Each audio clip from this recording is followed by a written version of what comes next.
De acordo com a autora Nancy Pearcey, você e eu precisamos ter a atitude certa sobre nosso corpo físico. Seu corpo é perfeito. Ele foi criado por Deus de forma intencional. Deus fez você quem você é. E você deve respeitar seu corpo, viver em harmonia com seu corpo, viver em coerência com seu sexo biológico. Honre o corpo que Deus lhe deu.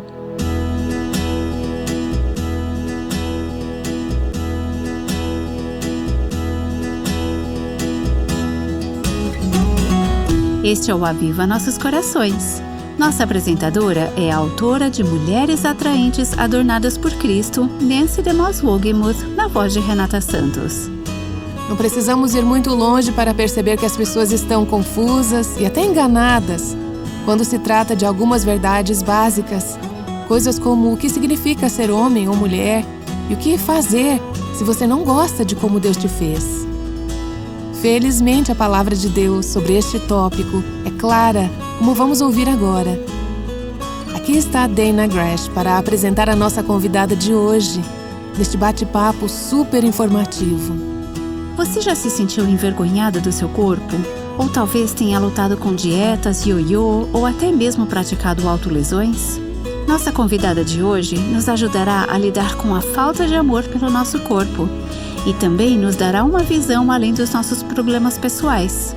Vamos equipá-la para conversar sobre alguns dos tópicos mais difíceis da atualidade, como transexualidade, aborto e homossexualidade. Nossa convidada de hoje afirma que essas experiências complexas e muitas vezes dolorosas têm, na verdade, a mesma raiz: a falta de amor pelo corpo, algo que você pode sentir quando se olha no espelho. Nossa convidada de hoje e amanhã é Nancy Pearcey, nesta série curtinha de apenas 2 episódios, chamada Ame Seu Corpo. Alguns anos atrás, Nancy DeMoss Wogemuth e eu descobrimos que estávamos lendo o livro dela ao mesmo tempo. Em seu livro Ame Teu Corpo, Nancy responde a perguntas difíceis sobre vida e sexualidade. Nancy é professora acadêmica titular na Universidade Batista de Houston. Seu pensamento brilhante a coloca em plataformas como as revistas The New Yorker e Newsweek. Hoje vamos nos beneficiar disso, integrando as escrituras na conversa. Nancy, seja bem-vinda ao Aviva Nossos Corações. Muito obrigada, estou feliz em estar aqui. Estou super animada com este bate-papo, porque já ouvi algumas de suas entrevistas. Quando termino de ouvi-las, me sinto mais preparada para ter essas conversas difíceis. Estou animada em compartilhar esse presente com minhas irmãs que estão ouvindo o Aviva Nossos Corações hoje. Gostaria de começar com algo sensível. Já escrevi muito sobre pureza, sobre modéstia. Tento escrever isso de um ponto de vista que seja amável, respeitoso e atraente. Mas muitas pessoas hoje afirmam que a visão negativa do corpo na cultura ocidental é um produto do cristianismo, de autores e professores como eu. Muito ensino sobre pureza, muito ensino sobre modéstia ou pecado resultaram em vergonha. E agora odiamos nossos corpos. Será que essa foi a origem? Qual seria a sua resposta a isso? Bem, acho que isso é um mal-entendido sobre o cristianismo. Embora seja muito comum pensar que os cristãos têm uma visão inferior do corpo e que nossa visão sobre pureza sexual, por exemplo, vem da rejeição do corpo. Veja como uma das minhas alunas expressou isso. Ela disse: crescendo na igreja, sempre me ensinaram, corpo ruim, espírito bom. Quando uso isso em audiências cristãs, sempre vejo muitas pessoas balançando a cabeça, como se dissessem, é isso mesmo. Mas isso é, na verdade, um mal-entendido do cristianismo. E podemos perceber isso especialmente quando pensamos na igreja primitiva. A igreja primitiva não enfrentou uma cultura secular, mas uma cultura pagã que denegria o corpo e o mundo material. Portanto, como você sabe, Dana, a partir da sua leitura da Bíblia, muitos dos livros do Novo Testamento foram escritos contra cosmovisões como o gnosticismo, o platonismo e o maniqueísmo. O ponto é que todos esses ismos tratavam o mundo material como o reino da morte, decadência e destruição, onde o objetivo da salvação era escapar do mundo material. Na verdade, o gnosticismo até ensinava que havia vários níveis de deuses, de divindades, e era um deus de nível inferior que havia criado este mundo. Era, na verdade, um deus maligno, porque este mundo é ruim, e e, portanto, só pode ter sido criado por um Deus maligno. Nesse contexto histórico, o cristianismo foi nada menos que revolucionário, porque os cristãos disseram: não, este mundo é bom. Não foi criado por um Deus maligno.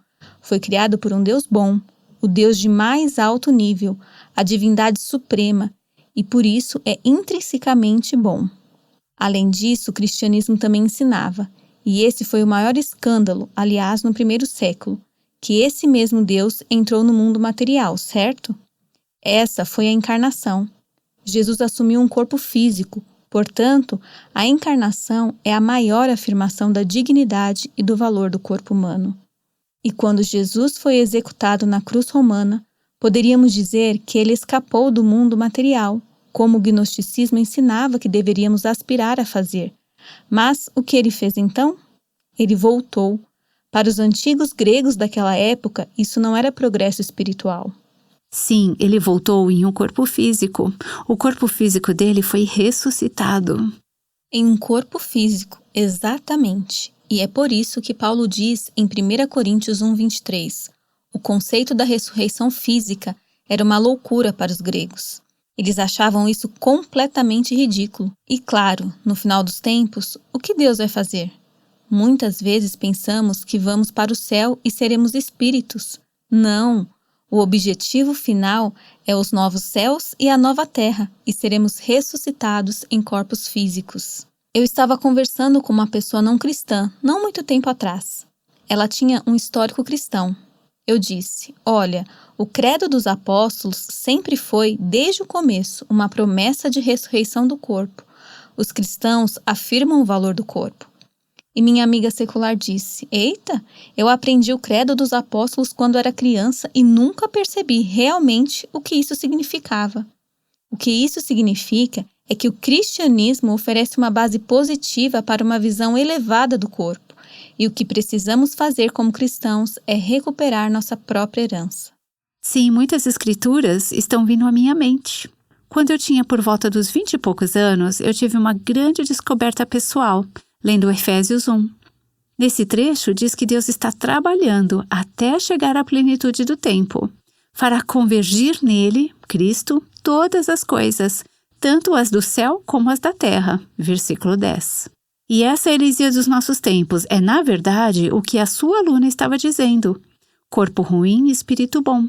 Quando dividimos o secular e o sagrado, estamos indo na direção oposta a que Deus está indo, que é trazer esses corpos físicos a um ponto onde eles estejam novamente em unidade com a maneira como Ele nos criou espiritualmente.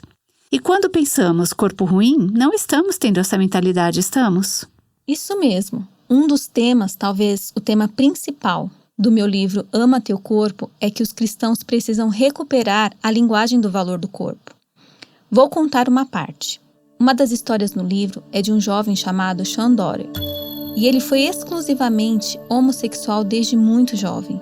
O interessante sobre sua história é que ele foi criado em uma família que apoia o gay e frequentou uma igreja que apoia o gay. Portanto, ele não achava que havia nada de errado com isso. Mas hoje, ele é casado e tem filhos e, aliás, ele é professor de ética cristã em Londres.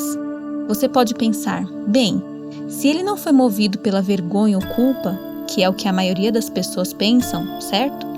Se ele deixou a homossexualidade para trás, era só vergonha, culpa e autoaversão. Isso é o que os críticos dirão.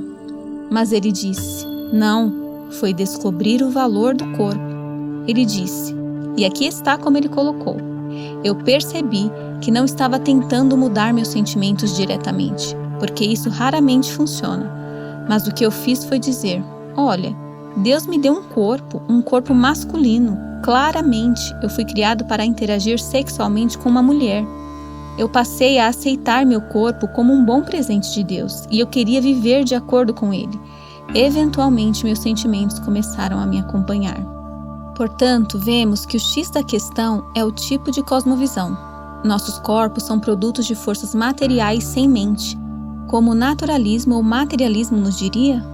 Ou nossos corpos são criações intencionais de um Deus amoroso e, portanto, intrinsecamente bons?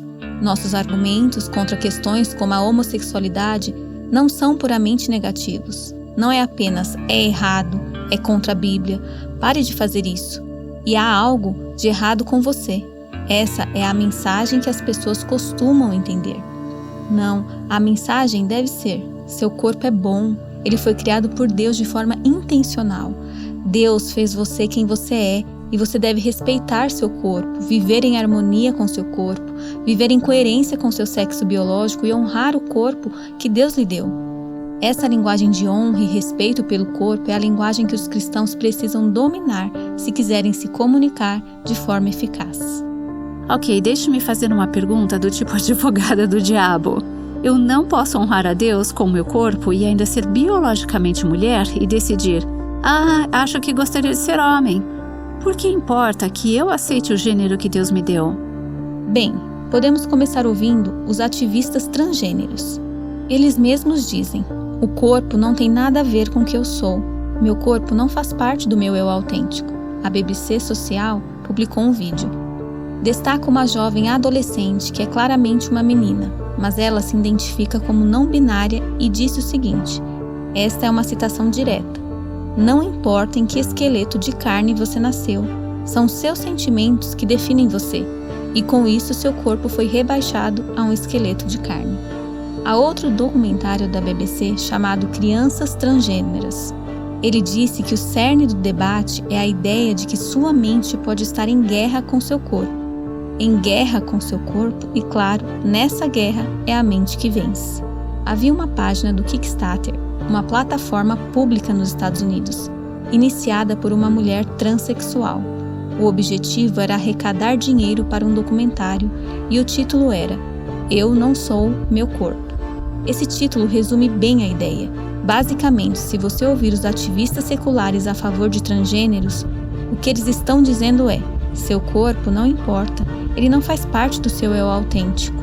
Na verdade, Dana, eu preciso ler literatura acadêmica, certo? Porque é o que os intelectuais dizem que eventualmente chega às discussões mais comuns. Então, eu li um livro, acho que o primeiro livro que defende os transgêneros em um nível acadêmico, de uma professora da Universidade de Princeton. E para minha grande surpresa, ela disse que o ser transgênero envolve desconexão e autoalienação. Veja como ela diz: seu corpo físico não te diz nada, ele é sem sentido. Essencialmente, essa é a mensagem que está chegando aos jovens e adolescentes. Os jovens e adolescentes estão recebendo a seguinte mensagem: seu corpo não importa, ele não te diz nada, ele não dá nenhuma pista sobre a sua identidade. Bem, se as crianças são ensinadas que seus corpos não têm sentido, sendo uma parte fundamental de quem elas são, não é de se surpreender que elas se achem sem sentido e que suas vidas são sem sentido. Os ativistas transgêneros dizem: se você não ajudar seu filho a fazer a transição, ele vai se suicidar. Foi feito um estudo pela Heritage Foundation. Eles decidiram: bem, como comprovar esta afirmação? Eles fizeram uma pesquisa sobre os estados que tinham leis permitindo que as crianças fizessem transição sem consentimento dos pais, em comparação com os estados que não permitiam. E descobriram que os estados que permitem que as crianças tomem bloqueadores de puberdade, hormônios cruzados e façam cirurgia sem consentimento dos pais tinham taxas de suicídio 14% mais altas entre adolescentes. Vemos que a mensagem de que seu corpo não tem sentido tem consequências reais. As crianças acham que estão sendo ensinadas: você não tem sentido, são apenas seus sentimentos transcendentes. Como sabemos, nossos sentimentos são enganosos. Se basearmos nossa vida em sentimentos, ela será muito instável, muito frágil. Sim, estou escutando tudo isso e pensando sobre o contraste que a Bíblia apresenta. Ela atribui grande valor ao corpo quando Paulo escreve em 1 Coríntios 6, de 19 a 20. Será que vocês não sabem que o corpo de vocês é santuário do Espírito Santo? Que está em vocês e que vocês receberam de Deus e que vocês não pertencem a vocês mesmos? Deus escolheu habitar em nós, somos sua morada. Porque vocês foram comprados por preço. Agora, pois, glorifiquem a Deus. Onde? No corpo de vocês. Verso 20. Aqui, novamente vemos a união do valor do corpo e do espírito. É disso que a mensagem cristã trata, o valor dos nossos corpos. Sim, você nunca mais vai ler esses versículos da mesma forma. Ofereçam o seu corpo como sacrifício vivo, Romanos 12:1. Esses versículos vão saltar aos seus olhos como nunca. As Escrituras ensinam que somos uma unidade integrada, somos espíritos encarnados, ambos fazem parte da nossa identidade. Isso fica bem claro através do paralelismo da poesia hebraica. Vou dar alguns exemplos de vários salmos. Tenho certeza que você vai reconhecê-los. A minha alma tem sede de ti, meu corpo te almeja, Salmo 63:1. Nossa alma está abatida até o pó e o nosso corpo está como que pegado no chão, Salmo 44:25. Nesses salmos, as Escrituras estão dizendo essencialmente que o que a nossa alma sente é expresso em nosso corpo. E quanto a este versículo, guarde as minhas palavras no mais íntimo do seu coração, porque são vida para quem os encontra e saúde para todo o seu corpo. Provérbios 4:21-22. O último que tenho é: enquanto calei os meus pecados, ou seja, quando me recusei a me arrepender, envelheceram os meus ossos pelos maus constantes gemidos todo dia. Salmo 32:3. A Bíblia trata o ser humano como um ciclo de unidade física. A vida interior da alma é expressa pela vida exterior do corpo. Não há dicotomia, não há divisão entre eles. Vou te contar mais uma história. Essa é uma das minhas favoritas também. Uma jovem chamada Jean, que viveu como lésbica por muitos anos e hoje está casada e tem 2 filhos. Ela escreveu um artigo sobre isso e ela disse, novamente uma citação direta, essas são as palavras dela. Eu passei a aceitar que Deus me fez mulher por um motivo, e eu queria honrar meu corpo vivendo em conformidade com o design do Criador. Quando eu falo para audiências cristãs, falo muito em conferências, escolas e universidades. Essa é a coisa mais difícil para as pessoas entenderem. Elas estão tão acostumadas com a ideia de que, como cristãos, temos uma mensagem primariamente negativa. Você é um pecador, precisa ser salvo. O que é verdade, mas temos que começar com Gênesis 1, que diz: você foi criada à imagem de Deus e tem grande valor e dignidade. Eu quase tenho que treinar as pessoas para praticarem essas frases. Honrar meu corpo vivendo de acordo com o design do Criador. Respeitar o sexo biológico. Viver em congruência com o que Deus me fez para ser. Se a nossa mensagem for positiva assim, ela terá muito mais peso e, claro, falará especialmente com os jovens. Você se refere a Gênesis 1, fomos criados à imagem de Deus. Isso é realmente algo que nos deixa sem palavras. Que, de alguma forma, Deus nos criou de tal maneira que nos parecemos com Ele, refletimos Ele, somos feitas à sua semelhança.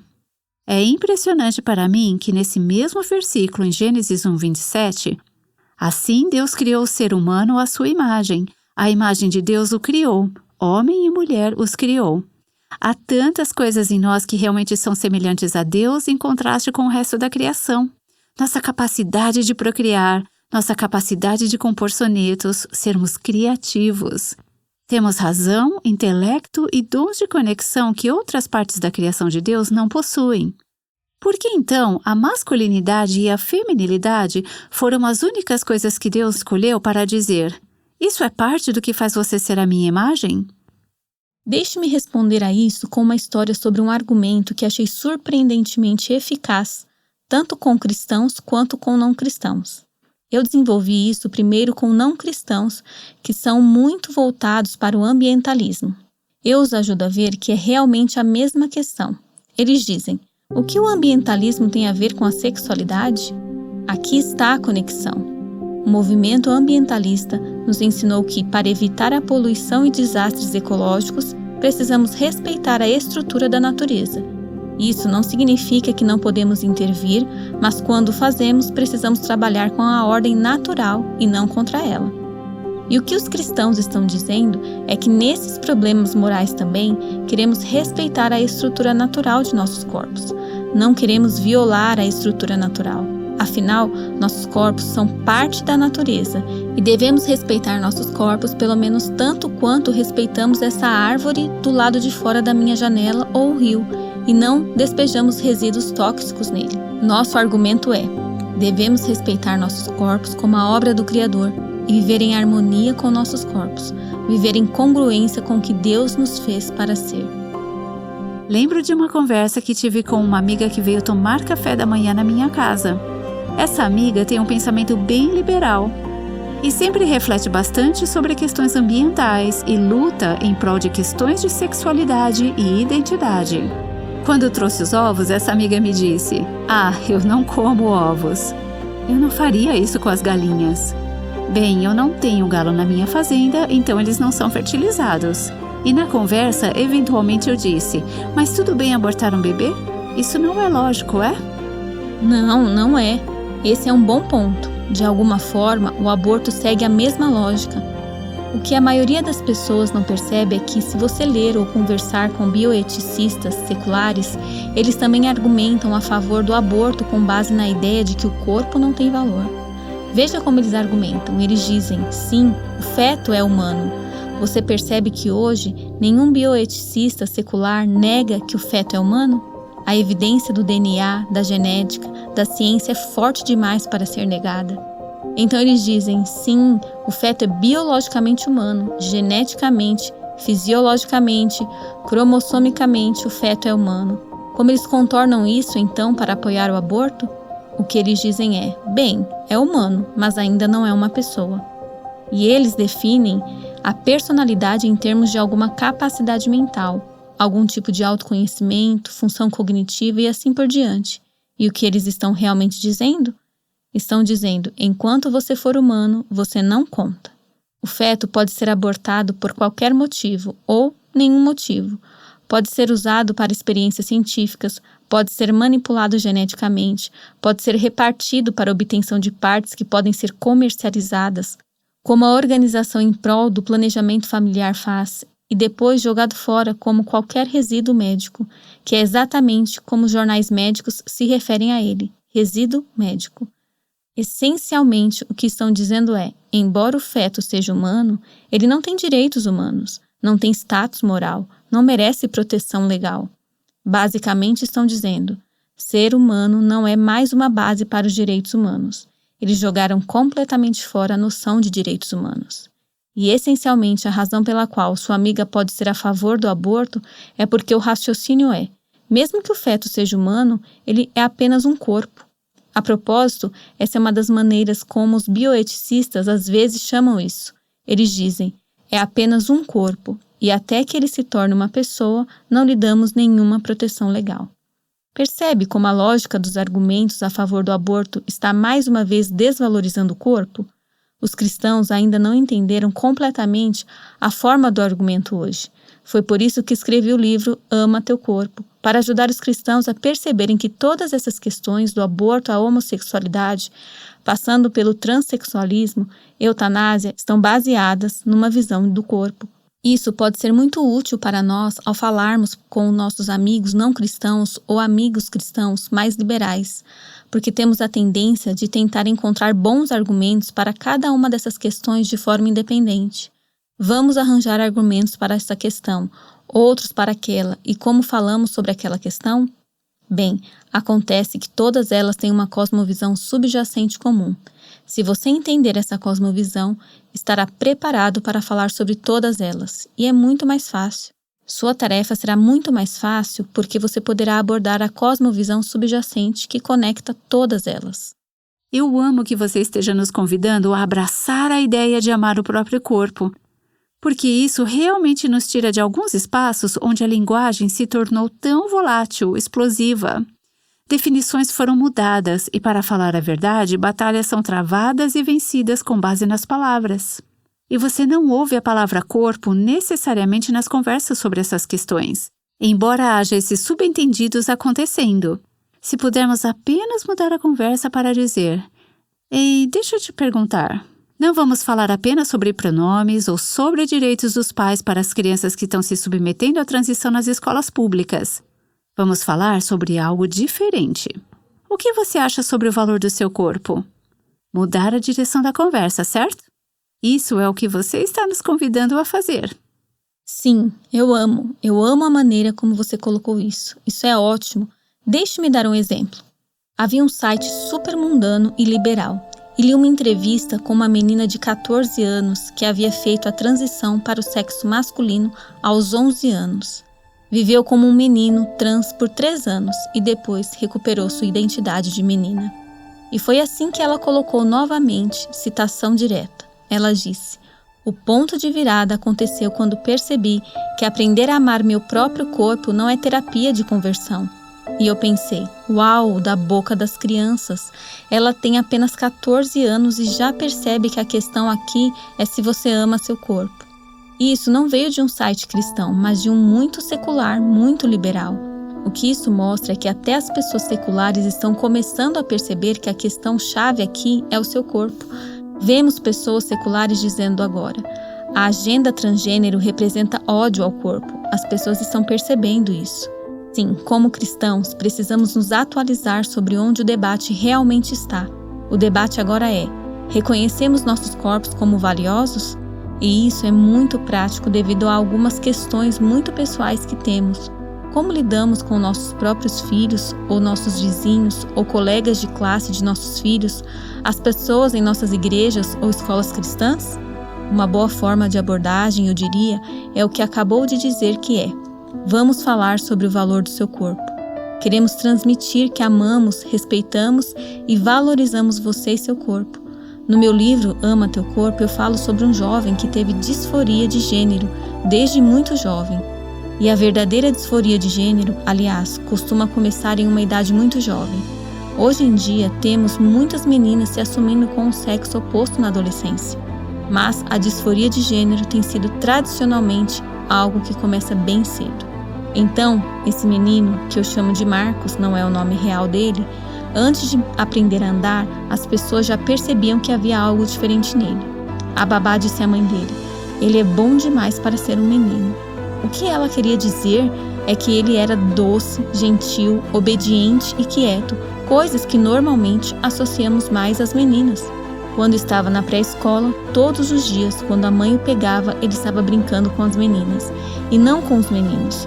E já na escola primária, ele vinha aos pais chorando, repetidamente dizendo: "Eu não me encaixo em lugar nenhum, eu não me sinto um menino, mas é claro que as meninas também não me aceitam de verdade."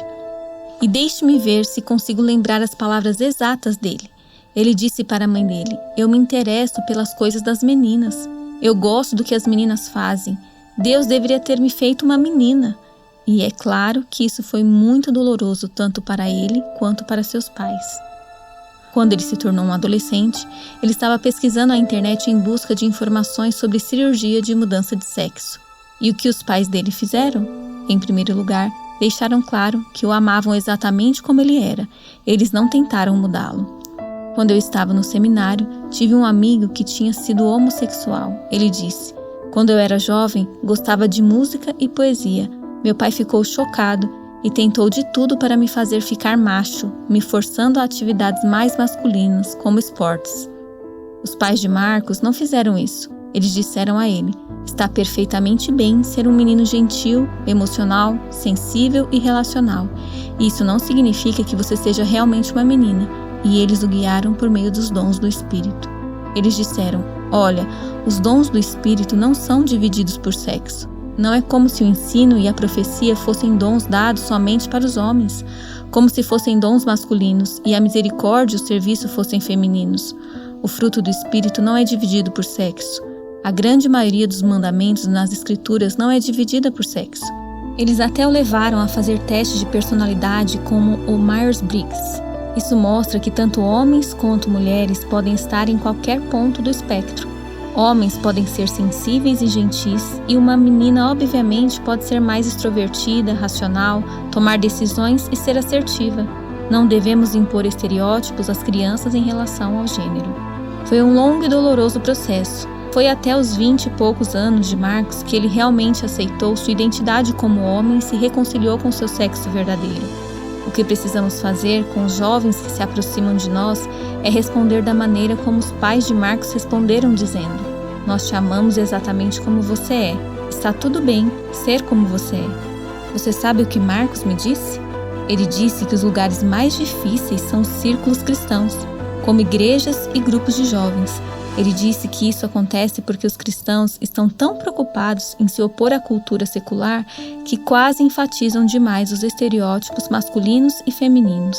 A literatura acadêmica sobre isso não vou citar porque é uma linguagem acadêmica, mas os estudos descobriram que a correlação mais confiável de orientação não heterossexual, seja orientação sexual ou identidade de gênero, é o comportamento não conformista em relação ao gênero na infância. Em outras palavras, crianças que agem mais como sexo oposto. E isso é uma boa informação para os cristãos, porque o que isso significa é que devemos alcançar essas crianças. Devemos alcançar especialmente os jovens que são não conformistas em relação ao gênero, que não se encaixam necessariamente nos estereótipos.